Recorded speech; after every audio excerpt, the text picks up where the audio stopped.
When we're doing integration of a rational expression, which means a polynomial divided by a polynomial, we can use a technique called partial fractions. Basically what we're going to do is split this rational expression into two rational expressions being added or subtracted to each other. Now, in order to get this started, we need to look at what's on our denominator and see if we can factor it in terms of linear factors.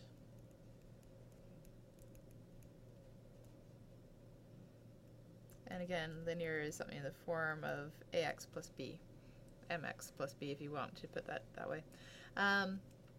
The key thing also is when we have the numerator is a lower degree than the denominator.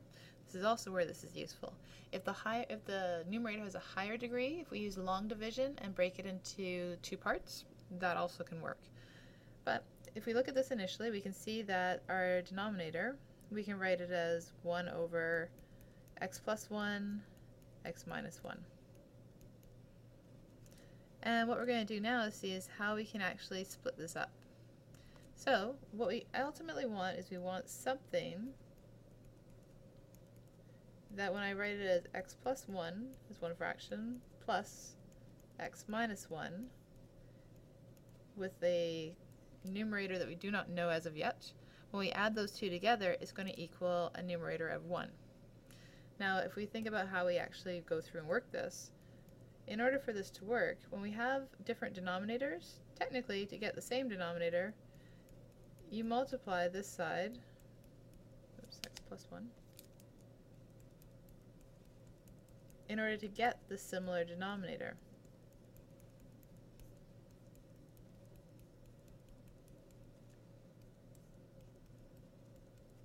Now because we have a similar denominator, then you can add the numerators together to make it into one entire fraction. So ultimately what we're looking for is 1 has to equal to a times x minus 1 plus this b that we don't know yet, x plus 1. So if we then look at this and distribute, we're going to have ax minus a plus bx plus b. And the technique that we're going to use here is we're going to group the x's together, the variables together, and group the a and b integer portions together. So for our x's, we're going to have an a plus a b. And if I say plus in between, the constant portions here, I have a b minus an a. So, again, this is going to go down to structuring this and making sure this works. If we think about this logically, it has to add up to 1. Now, there is no x term in here. That means that the AB portion, the a plus b, has to equal 0 in order for the x's to cancel out. And the b minus a portion has to equal to 1 because that's a constant amount. Now we have a new linear system where we can solve for a and b accordingly. So you can either do it with elimination, you can do it with substitution, whichever technique is easiest for you. But ultimately, we need to solve this for a and b. So, a is going to equal to negative b based on this one equation. And if I use substitution, wherever I see an a, I plug in a negative b. So in my other equation, I see an a here, I plug in negative b. Then I can say two negatives add together. Now I've got 2b has to equal to 1. Therefore, b has to equal to 1/2. From there, I can then say that a then equals the negative version of that, so negative 1/2. So now I have my a and my b values that I can now work with.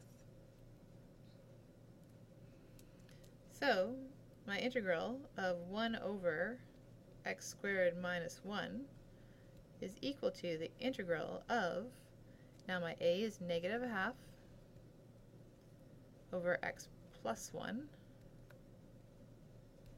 dx, and then plus my integral of b, which is 1/2 all over x minus 1 dx. Now the reason we do this is because initially here we can't use substitution here because we're going to get a 2x left over when I take the integral of x squared minus 1 if my u substitution was this. There's no way to do the substitution here. Whereas now, by factoring out to linears, I can take the derivative of this and I can move my constants out front. So I now have negative 1/2 times the integral of 1 over x plus 1 dx plus 1/2 the integral of 1 over x minus 1 dx. Now this, my u in this case is x plus 1, the derivative of that is going to be just du, so, or dx, which is going to be my du, which is then going to be easily done as negative 1/2 ln x plus 1 plus 1/2 ln x minus 1 plus c.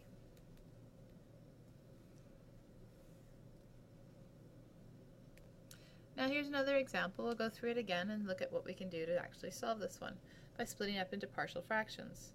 So again, we want to find it so that we can have it with two linear factors in this case on the denominator, which is going to be x minus 3, x minus 2.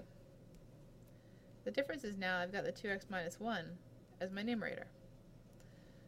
So again, we'll set this up with some value over x minus 3 plus some value over x minus 2, and that has to be equal to then my 2x minus 1 all over x minus 3, x minus 2. Again, if you think about how you actually can work with two fractions to get them over the same denominator, you have to multiply both the top and the bottom of each of the fractions by a similar thing. So in this case here, we'll multiply this one by x minus 2 onto the top and bottom, and this one will multiply by x minus 3 to the top and bottom. Then I have a common denominator, then I can add the two of them together. So now I will have a x minus 2 plus b x minus 3, which would be my full numerator, which has to actually equal to 2x minus 1. Same idea as before, we're going to distribute. Ax minus 2a plus bx minus 3b equals 2x minus 1. Again, we'll group the x's together, and we'll group the numbers together. So for the x terms, we have a plus b. For the constant terms, where I'm going to put it as, if I put a plus in here, both of these are going to be negative, so minus 2a minus 3b is equal to 2x minus 1. Now just be careful with your signs. I could have factored out the negative here to match the sign here, and then this portion would have to equal to positive 1 if the negative was there. Now I'm going to have to say this whole thing has to equal to negative 1 because I've put a positive sign in between. So again, a plus b has to equal the 2, that's my coefficient for my x. So new linear system that I'm working with, a plus b has to equal to 2. And in this case here, negative 2a minus 3b has to equal to negative 1. Keep in mind the difference in the sign. So this is the same thing as saying 2x plus negative 1, hence why this whole thing in the bracket equals the negative 1. And again, you can use substitution or elimination, and you can then isolate for a and b. So 2 minus b is going to equal to my a. If I substitute this in, negative 2a, 2 minus b goes in there, minus 3b is equal to negative 1. So negative 4 plus 2b minus 3b is equal to negative 1. Add 4, 2b minus 3b is negative 1b. This is going to become positive 3. b then equals negative 3 when I divide by negative 1 on both sides. To solve for a, you plug in 2 minus negative 3. A then is going to equal to 5.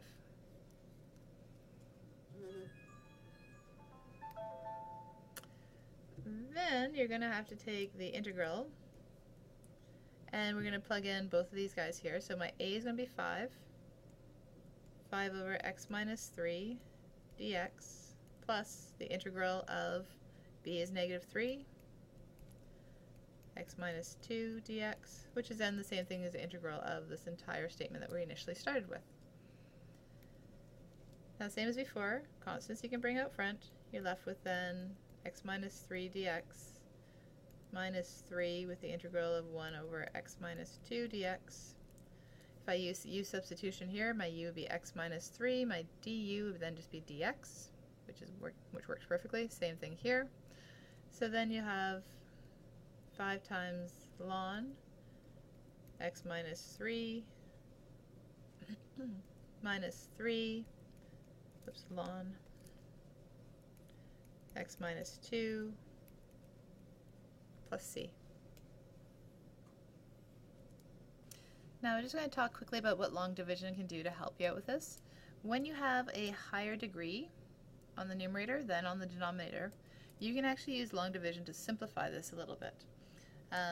Again, long division, x minus 4 goes on the outside, 3x squared plus 0x, there's technically no 0 term, or no x term, and minus 2. Long division, you want to eliminate the highest degree by multiplying this by a value. So in order to do that, if I multiply this by 3x, it will give me a 3x squared that I can eliminate. So 3x, multiply both these terms by 3x, you get 3x squared minus 12x. And with long division, you subtract at each step. So 3x squared minus 3x squared, that disappears, which is what we want. 0 minus negative 12x gives you positive 12x, and you bring down the negative 2 for the next step. Again, we want to eliminate the highest degree term, which in this case is 12x. In order to do that, I have to multiply this by something to get rid of that highest term. So if I have an x already, I can multiply it by positive 12. I then will have 12x minus 48. Again, you're subtracting both parts. 12x minus 12x is 0x x's, which is what we want. Negative 2 minus the negative 48, that's negative 2 plus 48, so you're going to get 46. And this is referred to as your remainder, which we know we will have because it does not factor out. Now, what you can then do, because this is how long division works,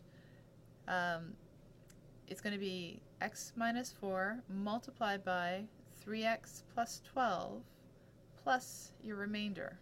So if you think back to basic numbers, if you did 4 into 7, 4 divided into 7 is 1. We bring down the 1, you get the 3, you have a remainder of 3, right? So if we do 7 over 4, it's the same thing as 1 and the remainder of 3/4. Technically plus, right? 1 and 3/4. So it's going to be the same idea. If we write it out as x minus 4, 3x squared minus, 3x plus 2 plus 12